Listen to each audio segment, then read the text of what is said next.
Is it okay to advise and help someone who is in need even if they aren't your mahram?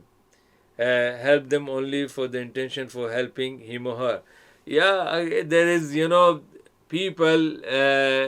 If I say yes, generally, then it is not that's not the simple answer, because our men, they always go and look for the women and they try to help them out, and our women are always trying to go and help the men out, and then the intention is different. Subhanallah. So I won't say that way.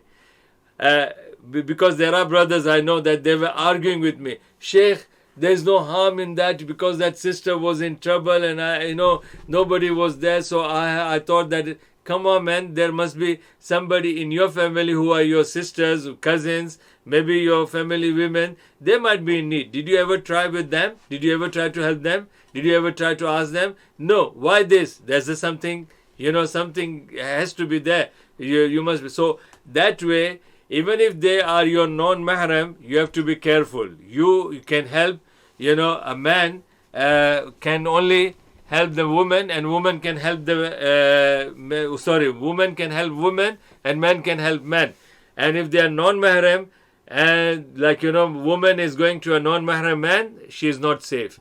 A man who is going to a woman who is not his mahram, he is not safe. So intention could be good, but the result can be bad.